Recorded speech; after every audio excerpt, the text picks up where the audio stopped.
Escritura, hermanos.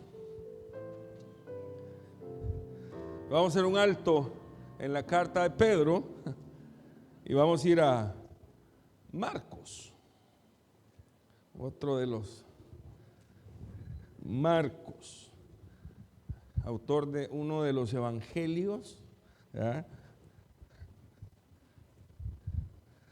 Marcos capítulo 11.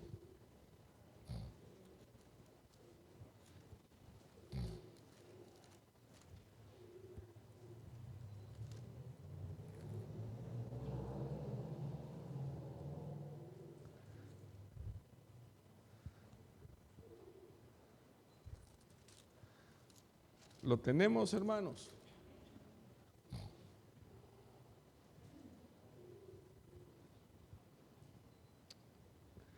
Cuando se acercaban a Jerusalén, junto a Betfagé y a Betania, frente al monte de los olivos, Jesús envió 2 de sus discípulos y les dijo: id a la aldea que está enfrente de vosotros, y luego que entréis en ella hallaréis un pollino atado, en el cual ningún hombre ha montado. Desatadlo y traedlo. Y si alguien os dijere: ¿por qué hacéis esto?, decid que el Señor lo necesita y que luego lo devolverá. Fueron y hallaron el pollino atado afuera a la puerta, en el recodo del camino, y lo desataron. Y unos de los que estaban ahí les dijeron: ¿qué hacéis desatando el pollino? Ellos entonces les dijeron cómo Jesús había mandado, y los dejaron. Y trajeron el pollino a Jesús y echaron sobre él sus mantos, y se sentó sobre él. También muchos tendían sus mantos por el camino, y otros cortaban ramas de los árboles y las tendían por el camino. Y los que iban delante y los que venían detrás daban voces diciendo: Hosana, bendito el que viene en el nombre del Señor. Bendito el reino de nuestro padre David, que viene. Hosana en las alturas. Amén. Gracias, Padre, porque nos permites esta mañana poder en este lugar reconocer tu obra maravillosa y redentora, ese amor que tuviste para la humanidad y que nos permite ahora, Señor, poder disfrutar de una relación especial contigo. Gracias por el sacrificio que hiciste en la cruz del Calvario. Gracias, porque es por medio de Cristo Jesús que ahora tenemos una oportunidad también de vida eterna. Queremos esta mañana, Señor, venir ante tu presencia conscientes de nuestra necesidad, agradeciendo, Padre, todo lo que tú haces en nuestra vida, por toda la provisión y los cuidados que tienes para con cada uno de nosotros. Queremos, Señor, esta mañana reconocer, Padre, también cómo tu mano poderosa nos ha ayudado a salir adelante, cómo nos ha sostenido. Ponemos siempre en tus manos, Señor, prioritariamente nuestras vidas espirituales, que nuestra mirada pueda permanecer en Cristo, que pongamos, Señor, todo, Padre, nuestro interés, Señor, en las cosas que son de arriba, que prioricemos, Señor, tu reino en nosotros. Ponemos en tus manos también, Padre, esta iglesia que pueda seguir siendo usada como un medio de bendición. Oramos, Padre, para que podamos caminar siempre conforme a tu voluntad, Padre. Oramos, Señor, también por nuestros adultos mayores, nuestros jóvenes y nuestros niños. Oramos por las familias, Padre, los matrimonios. Oramos, Señor, también por los pastores, los obreros, los misioneros que tú estás usando en este momento para que tu palabra sea predicada. Oramos, Señor, por aquellos que están en los templos, en las plazas, en las calles, en los mercados, y que están, Señor, siendo usados por ti.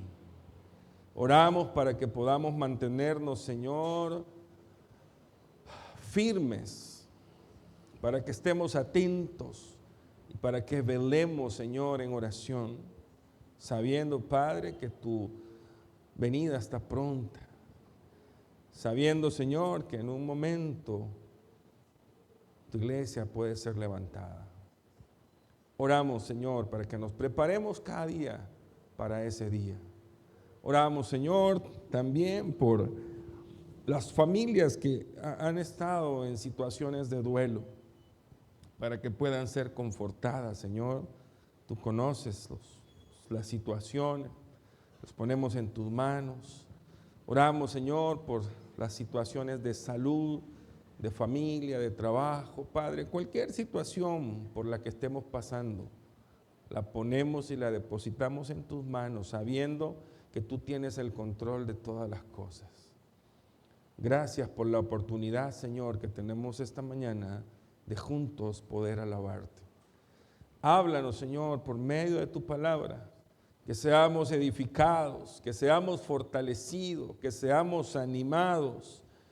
Y si en algún momento también, Padre, hemos fallado, que seamos confrontados por esta palabra que es poderosa, que podamos atesorarla, pero sobre todo, Señor, llevarla día a día a la práctica. Oramos en el nombre precioso de Cristo Jesús, nuestro Señor y Salvador. Amén.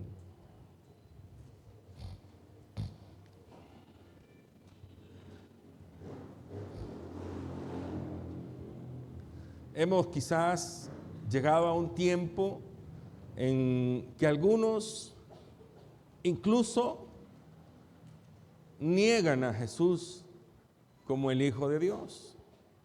Algunos de repente creen que fue un gran maestro, un gran profeta, una persona que tuvo relevancia en el contexto espiritual. Pero nosotros, a través de la palabra de Dios, la Escritura, de hecho, el soporte que tenemos para nuestra fe es esto, la palabra del Señor. Y es la palabra del Señor la que nos revela a Jesús como el Hijo de Dios. Y es la palabra del Señor la que nos revela a Jesús desde el Génesis hasta el Apocalipsis. ¿Cómo vamos a dudar entonces que Jesús es el Hijo de Dios? No podemos.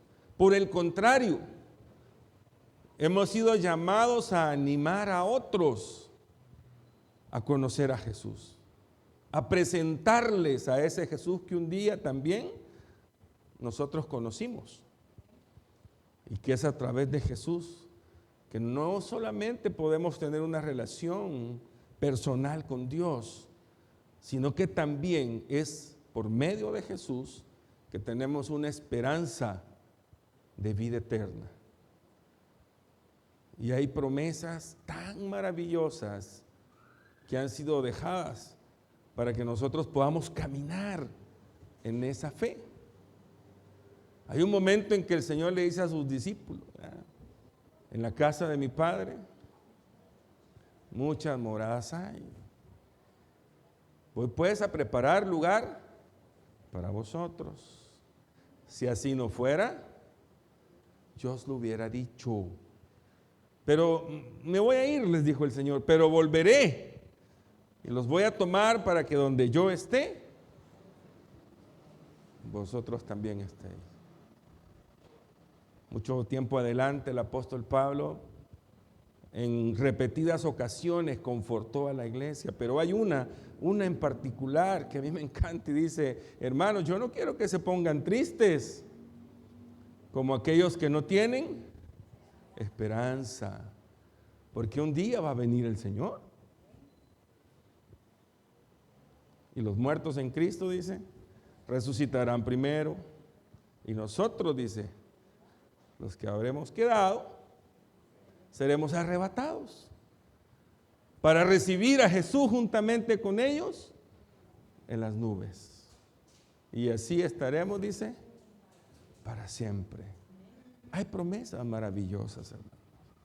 Y ahora nosotros hemos tenido la oportunidad de poder tener entendimiento, no solo conocimiento, oiga bien, entendimiento. Hay mucha gente que conoce la Biblia, pero lastimosamente mucha gente que dice conocer la Biblia no entiende la Biblia. Y eso no es un problema de hoy, es un problema que ha sido siempre.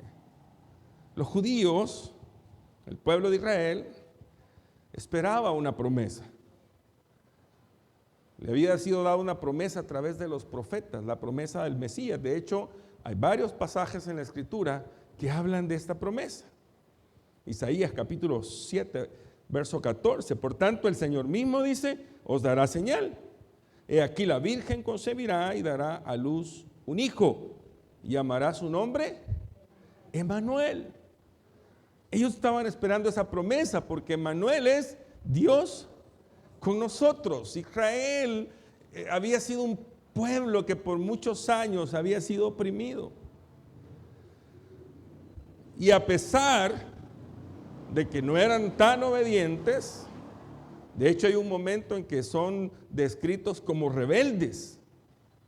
Y este pueblo de dura cerviz, dice. O sea, rebeldes. Usted lee la historia de Israel y se va a dar cuenta.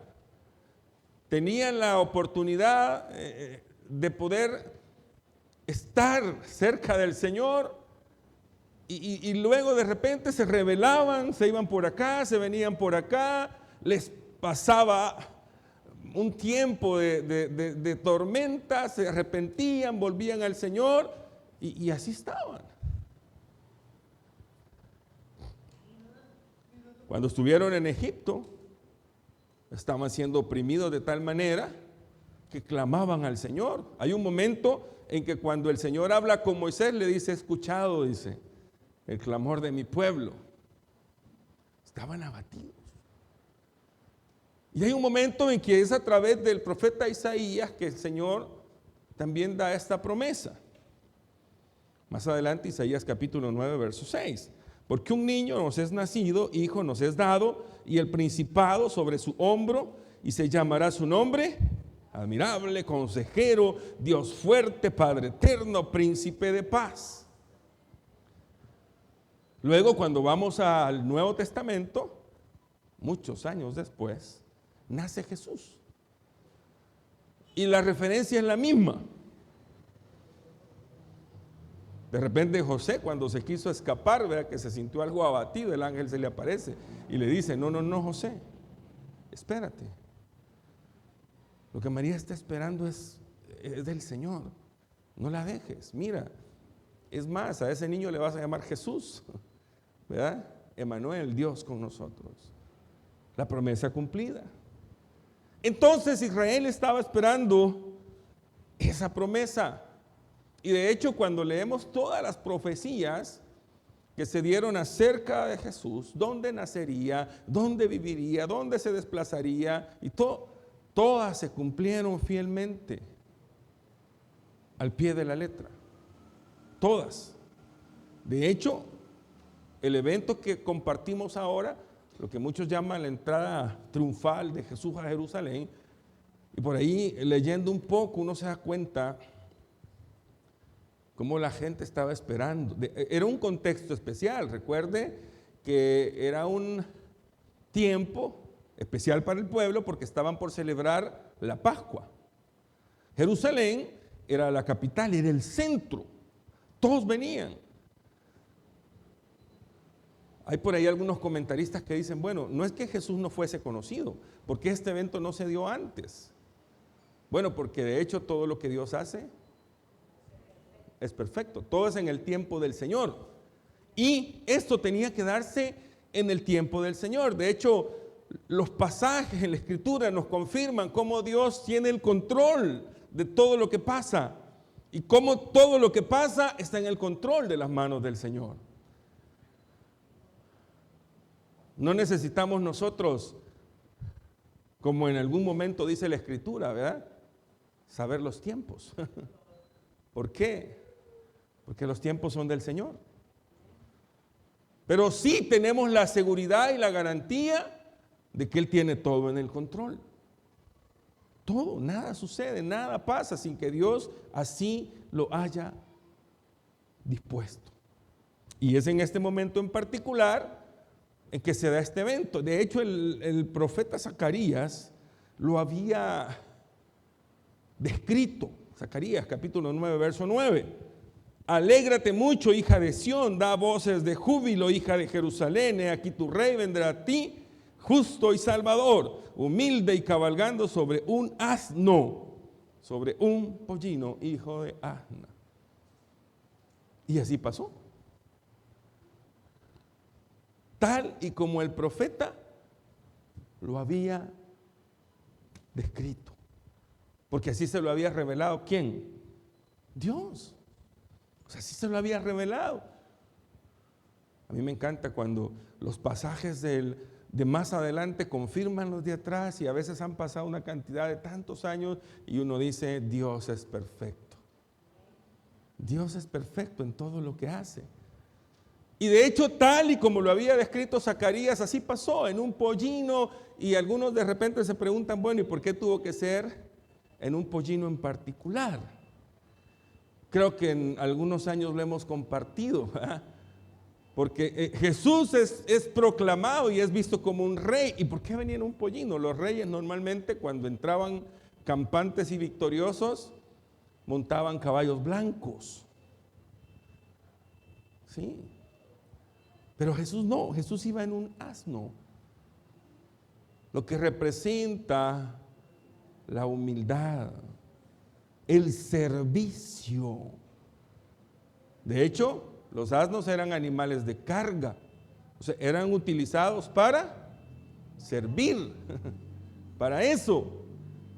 Más adelante, en algún momento, de repente, le recuerda él a sus discípulos, el Hijo del Hombre no vino para ser servido, le dijo, vino para servir.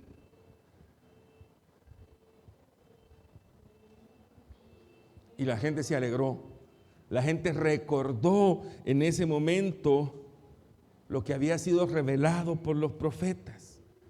Y mire cómo son las cosas, porque es en ese contexto, cuando Jesús llega a Jerusalén, que públicamente es reconocido como el Mesías.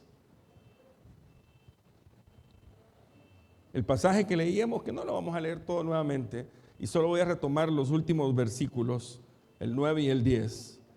Y los que iban delante y los que venían detrás, dice, daban voces diciendo, Hosana, bendito el que viene en el nombre del Señor, bendito el reino de nuestro Padre David que viene, Hosana en las alturas.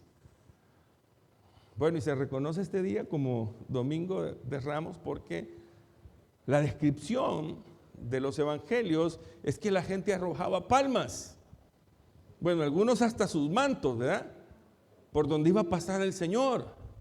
O sea, imagínense usted, era un tremendo evento, tremendo alboroto. Yo no sé si usted se acuerda, bueno, hoy no sé, ¿verdad? Pero antes, bueno, me imagino que sigue siendo igual. Uno ve las noticias, cuando va a pasar por ahí alguna persona de renombre, o cuando va a pasar un político por ahí, yo tendré memoria de un par de ocasiones de repente en que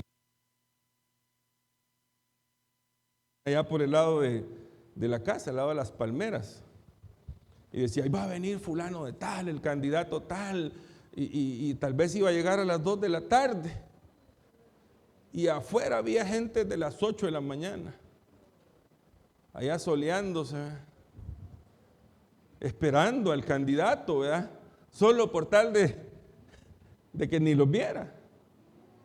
Pero ahí estaba la gente, imagínense hasta dónde en algún momento el grado de fanatismo de las personas a lo que los mueve. Ahora, Jesús en aquel momento, en aquel contexto, ya era conocido. De hecho, hay un par de versículos en los evangelios que dice, y la fama de Jesús crecía. O sea, ya era alguien conocido. Y en alguna medida sabían que Jesús iba a llegar a Jerusalén, aunque él había sido muy discreto en muchas cosas. A veces sanaba a la gente y les decía, mira, pero no le digas a nadie, mira, pero tal cosa. Pero era imposible, ¿verdad? Que la gente no comunicase lo que había visto. Si de hecho, una de las virtudes que tiene la humanidad es la comunicación. Si no, dése cuenta, ¿verdad? Lo que a veces pasa por allá no ha terminado de pasar y ya se sabe por allá. Y algunas veces hasta con adaptes, incrementos y otras cosas, ¿verdad? La gente se enteró que Jesús iba a llegar. El pueblo sabía que había una promesa. Una de las características del pueblo de Israel es que ellos son conocedores de la palabra y de las promesas. Ellos lo mantienen hasta el día de hoy. Bueno, los que ya creyeron en Cristo como su Salvador, ahora tienen la Biblia. Los que siguen esperando al Mesías, pues, conocen también las profecías. Porque parte de la educación de ellos es así. Conocen la Escritura, conocen la profecía. Y por eso es que ellos sabían que Jesús era el Mesías. Lastimosamente, muchos de ellos tenían un concepto equivocado del reino. No habían entendido realmente cuál era el propósito por el cual el Señor venía. Hay un momento en que la Escritura dice, a lo suyo vino. No dice a los suyos, porque de repente yo escucho que a los suyos vino. No, a lo suyo. O sea, al propósito. ¿Cuál es el propósito por el cual Jesús vino? Vino a buscar y a salvar lo que se había perdido. Ese fue el propósito. Y que Israel sirviese como testimonio. Por eso dice, a lo suyo vino y los suyos no les recibieron. Porque no entendieron. Ellos pensaban que Jesús los iba a liderar en una revolución. Vino a revolucionar el mundo, que es diferente. Yo a veces oigo expresiones que me dejan así como que digo yo a la gente, es que Jesús fue el primer revolucionario. No, Él no vino a motivar ningún movimiento revolucionario y político, todos en contra. No, es más, Él fue respetuoso de la ley. Y cuando por ahí lo quisieron tentar en ese aspecto, ahí Él no paga los impuestos, entonces no respeta el gobierno. Mandó por ahí, ¿verdad? Ahí tenía ahorrados unas moneditas en un pescadito el Señor y le dijo, allá ve a sacarlos, allá le dijo. Y paga. Él fue respetuoso. Al César lo que es del César, dijo. Y a Dios lo que es de Dios. Cuando fueron a apresarle, no puso resistencia. Algo de eso vamos a compartir el viernes. Y era Dios. Y él mismo dijo, ¿acaso creen ustedes que no puedo traer una legión de ángeles para que? No se trata de eso. Él había venido con un propósito. Y es en ese contexto particular, la gente reconoce que es el Mesías, la gente sabía que era el enviado, la gente sabía que era el Hijo de Dios. Pero querían que Él se adaptara a sus necesidades. Mire qué triste, hermano, porque hoy muchas veces pasa lo mismo. Hay gente que quiere que Jesús se adapte a sus necesidades. O sea, quieren tener un Jesús, pero al estilo de ellos. Y no es así. Ellos no habían entendido la libertad que Él les estaba ofreciendo. Ellos querían un líder, un cabecilla que fuera adelante y que se opusiera al imperio romano. Es que mi reino no es de este mundo, decía el Señor. Pero desde que Juan comenzó a anunciar, Él les dijo, el reino de Dios se ha acercado. Es el reino de los cielos. Este es otro reino. Pero como siempre, el ser humano anteponiendo las cosas de acá.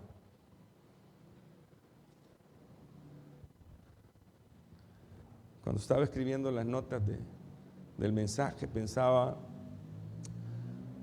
no es para hacer un recordatorio histórico de los hechos bíblicos, no, si usted ya conoce la historia. ¿La conoce, sí o no? En los 4 evangelios está. Es para tomar conciencia de que Jesús es el Mesías, de que Jesús es el Salvador, de que Jesús es el Rey y que debemos darle el lugar que Él merece.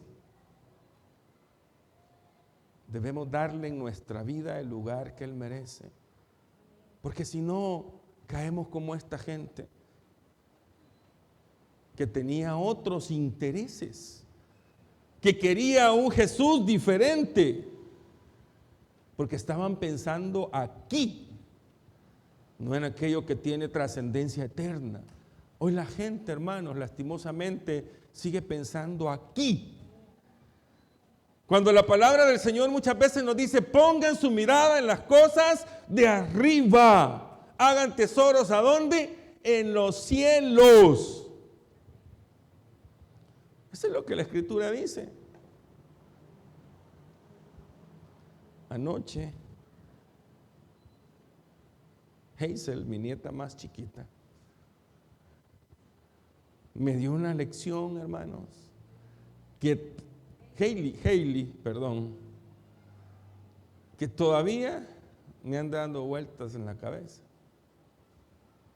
Y estaba conmigo en la hamaca, me había llegado a visitar, y me dijo, abuelito,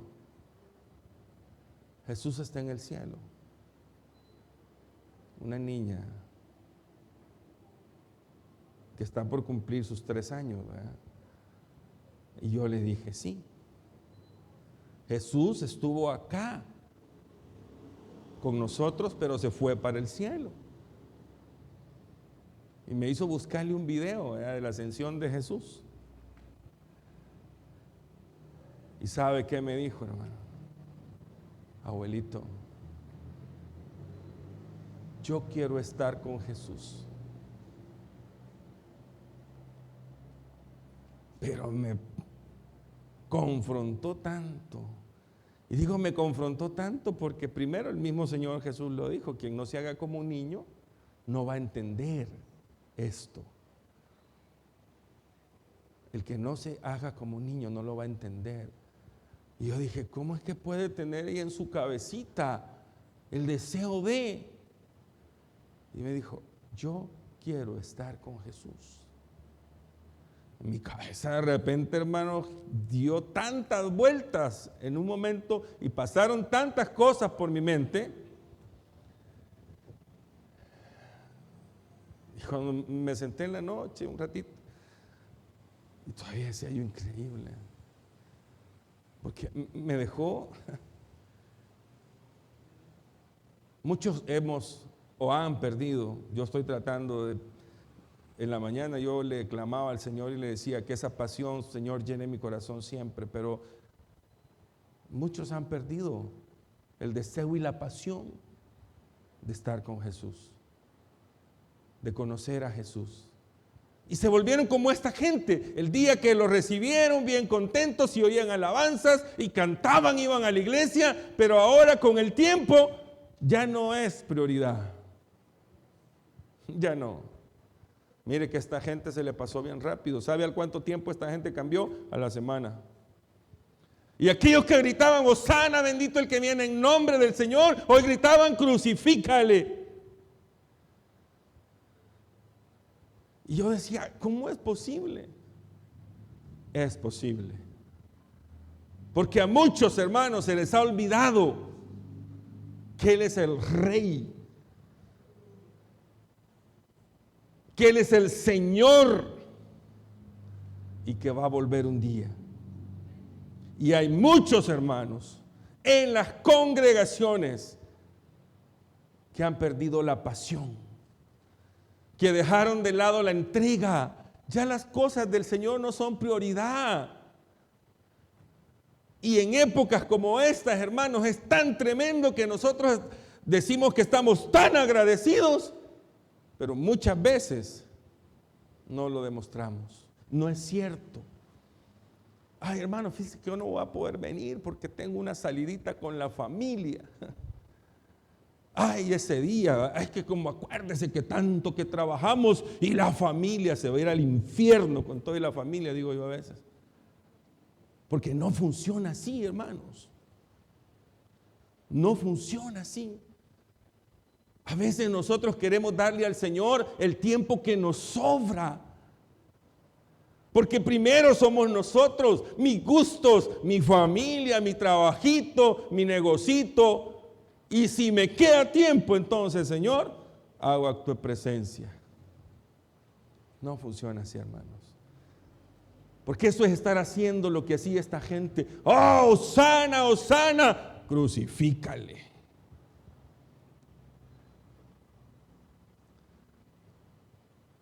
Y ya no estamos, hermanos, para andar crucificando al Señor.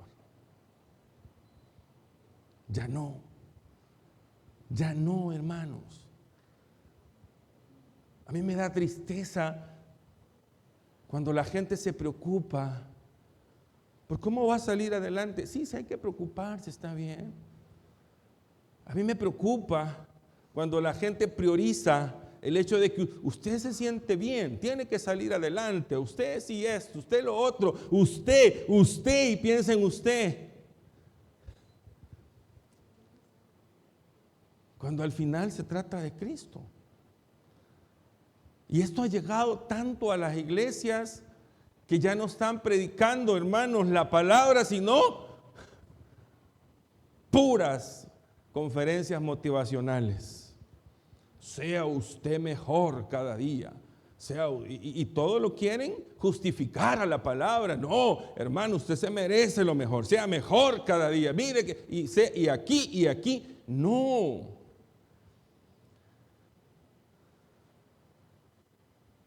A veces es duro, hermanos, pero es la realidad.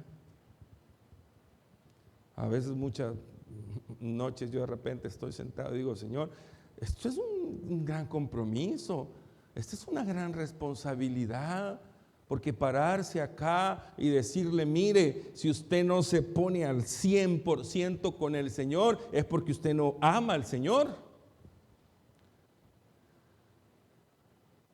¿En qué grupo está usted? ¿En ese que gritaba Hosana y después crucifícale? Porque es el mismo grupo que de labios alaba al Señor, pero su corazón, dice, está muy lejos. Porque a la hora de priorizar, pienso en mí y no en lo que agradaría al Señor. Me dejo llevar por mis deseos y no lo que agradaría al Señor. Me dejo llevar por mis pasiones y no lo que agradaría al Señor. A veces pienso en Moisés. Moisés, hermanos, no está ahí en la Biblia por histórico.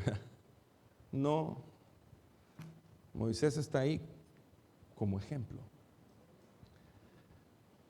Dice que Moisés hablaba con Dios. Dice que Moisés era amigo de Dios. Caminaba con Dios. Es lo que dice la Escritura, ¿sí o no? Y que cada vez que bajaba de estar con el Señor, dice que su rostro, imagínense. Pero Moisés un día tuvo una cólera. Una.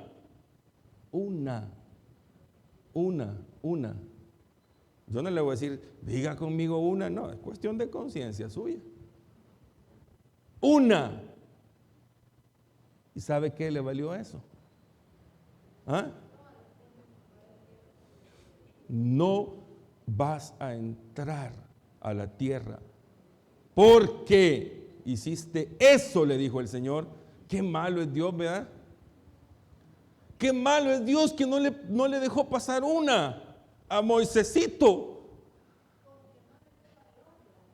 Sí, no le dio la gloria, se molestó y le pegó a la... O sea, una. Ay, hermanos, yo no quisiera estar delante del Señor y de... Ay, ¿cuántas veces no me diste la gloria? Preferiste irte para acá, para allá y preferiste y nunca tuviste tiempo. Dice la Escritura que muchos en aquel día se van a retirar avergonzados en el juicio. Es tiempo, hermanos. Es tiempo de hacer un alto y pensar, ¿realmente Jesús es el Rey de mi vida? ¿Es mi Salvador? ¿Realmente es mi Señor? Porque si no, hermanos, ya caímos en ese grupo de hipócritas que gritaron: Hosana, Hosana, bendito el que viene, y después crucifícale.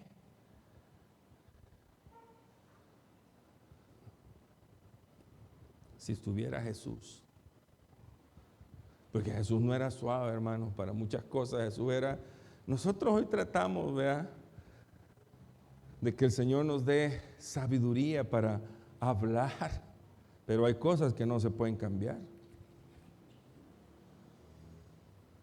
Y Jesús era así como práctico. Ay, Señor, le dijeron un día, qué dura es tu palabra. Y dice que muchos se retiraban. Y los discípulos ahí, mira, Señor, se están yendo, se nos está yendo la membresía. ¿Qué hacemos, verdad? ¿Y sabe qué les dijo el Señor? ¿Qué les dijo? ¿Se quieren ir ustedes también? Eso les dijo el Señor Jesús.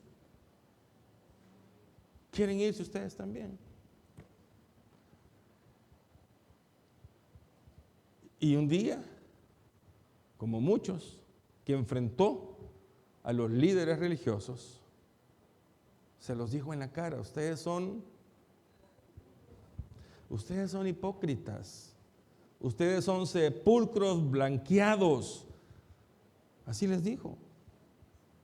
Ustedes son hijos de su padre. Yo ni lo menciono aquí arriba. Ustedes son hijos de su padre, el diablo.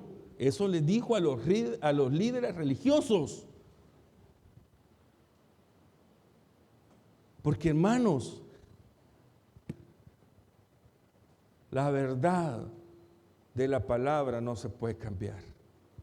A mí me ha pasado, yo de repente he tenido algunas diferencias, pero yo no me puedo acomodar. Y que eso signifique en algún momento que no lo van a ver bien. Y no puedo hacer nada, hermanos. Es más, si yo ya estoy preparado, la Biblia nos prepara a todos y a cada uno de nosotros. Dice, en el caso de aquellos que servimos, dice, bueno, miren, si a mí me han aborrecido, les dijo Jesús, prepárense ustedes, les va a pasar lo mismo.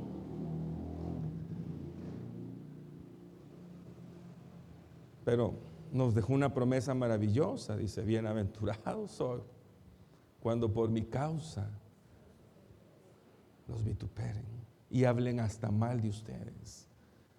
Ese pastor a saber qué se cree. Ese pastor. No, es que aquí nadie se cree nada. Es más, si aquí lo único que para nosotros es nuestra norma de fe, vida y conducta es la palabra. Lo que pasa, hermanos, que a veces no queremos que la gente se sienta mal.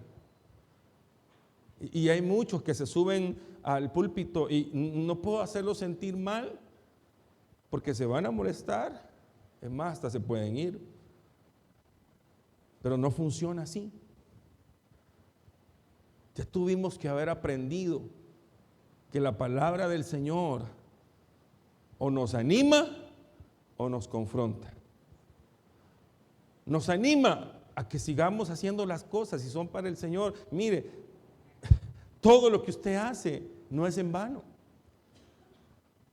Corintios lo dice en el capítulo 15 ahí de Primera Corintios.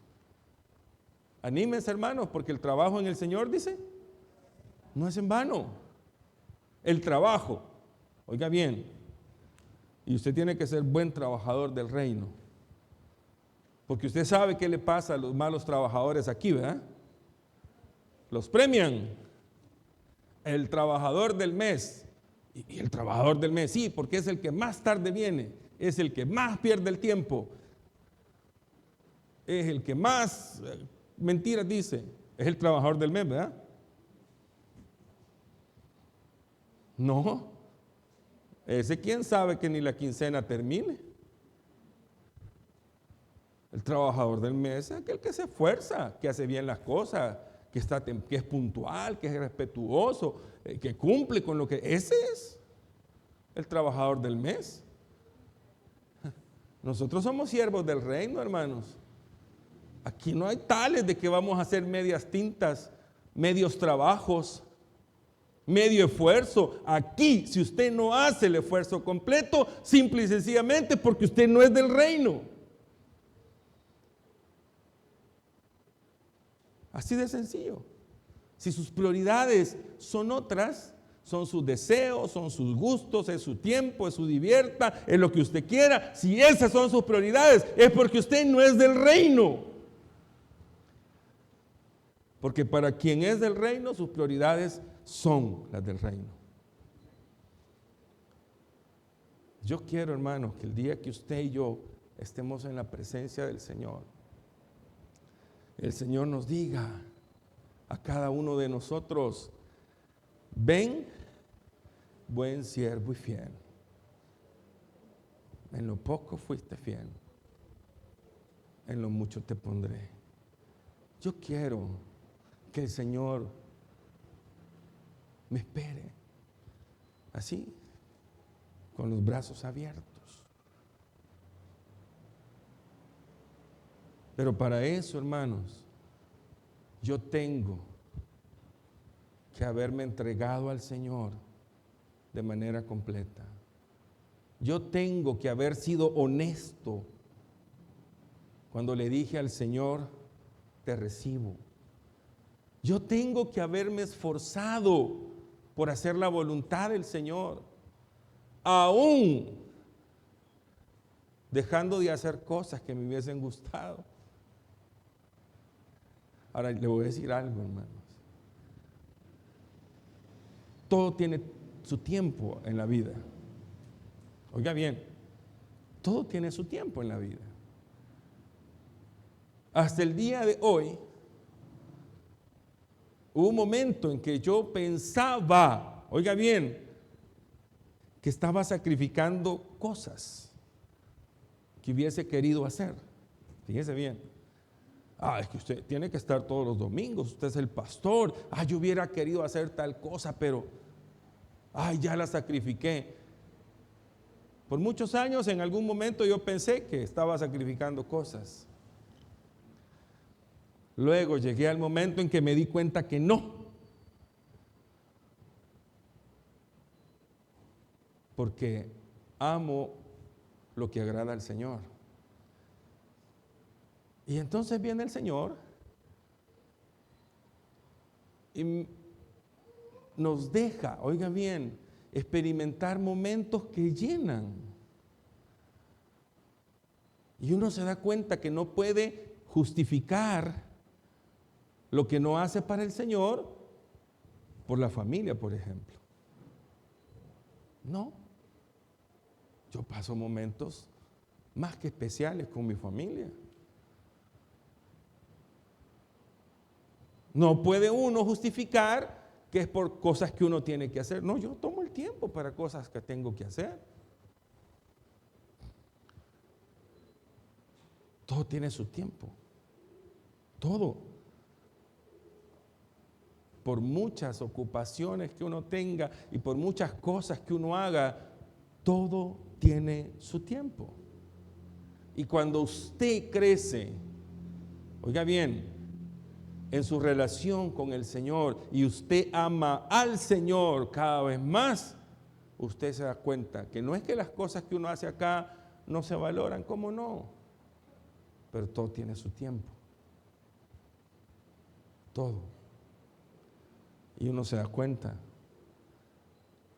que Dios es perfecto y que si lo que yo necesito es tiempo de calidad con mi familia, el Señor me da tiempo de calidad con mi familia. Que si yo lo que necesito en algún momento y tengo la necesidad de esto, el Señor provee. Que si yo lo que necesito es hacer, el Señor del espacio. El problema es que muchas veces nos enfocamos aquí y queremos acomodar al Señor aquí. Y yo quiero recordarles esta mañana que el reino del Señor no es aquí, por ahorita. Porque recuerde que sí va a establecer un reinado milenial acá, pero no es ahorita. Quiero recordarle que si usted recibió un día a Cristo, automáticamente usted dijo, es mi Salvador y es mi Señor. Y usted tiene que vivir para Cristo. Ay, hermano, ya me la puso difícil, ¿verdad? Porque no, si es cuestión de conciencia. Usted sabrá cuáles son las prioridades de su vida. Usted sabrá a qué le va a dar el primer lugar en su vida. Pero si el primer lugar se lo da al Señor, quiero decirle que usted va a alcanzar lo mejor que cualquier ser humano puede alcanzar. De hecho, al final, y cierro con este versículo, y por eso ahí al final hay una pregunta, ¿no? Que dice Jesús, reconocido en su vida como el Mesías, como el Cristo, el Hijo de Dios, el Rey de su vida. En Mateo capítulo 16, verso 15 al 17, Él les dijo, ¿quién? Jesús, ¿verdad? A sus discípulos, ¿y vosotros quién decís que sois? Respondiendo Simón Pedro le dijo, tú eres el Cristo, el Hijo del Dios viviente.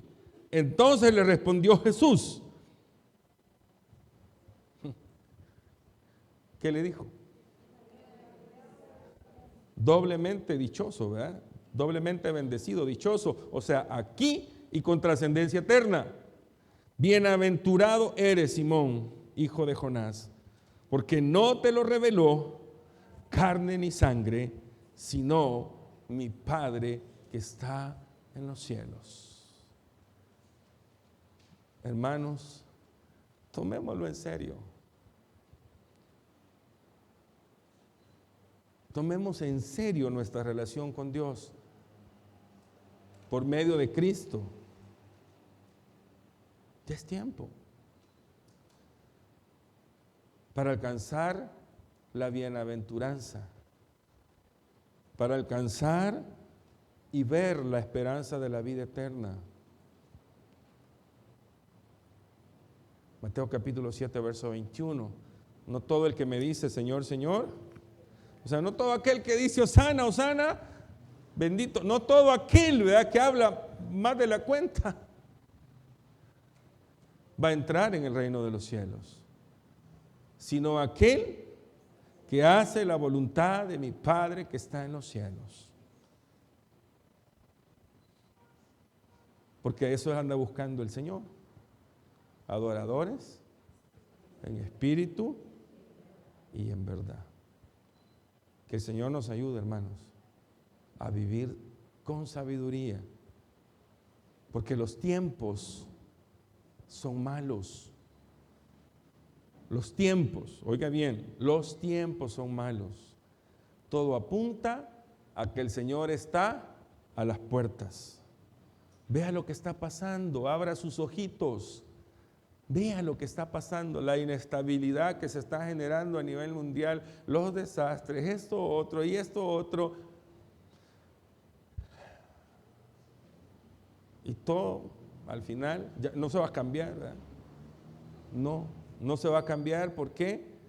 Porque Dios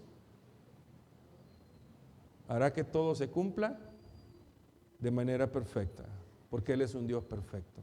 Que Él nos ayude, hermanos, a estar preparados el día que la trompeta suene para ser levantados como la iglesia que somos. Gracias, Padre, por tu palabra esta mañana, porque nos hablas a tiempo. Porque, Señor, el deseo de tu corazón es que estemos allá contigo para la eternidad. Gracias, Padre, por el regalo maravilloso de la vida eterna, por el sacrificio perfecto que nuestro Señor y nuestro Salvador, Cristo Jesús, hizo allá en la cruz del Calvario. Que no seamos, señores, adoradores falsos. Que no seamos como aquellos padres que gritaban hosana, sino que seamos cristianos, creyentes, convencidos, convertidos, pero sobre todo fieles a tu palabra.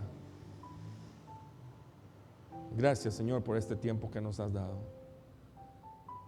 Porque reconocemos, Padre, todo lo que tú eres y haces. Ponemos esta semana en tus manos, Padre. Y te damos gracias también por nuestras hermanas que reconocen en un día como hoy que eres tú quien les sostiene y que eres tú también el Rey soberano de todo. Gracias, Señor. Gracias. En Cristo Jesús oramos. Amén. Que el Señor les bendiga, hermanos.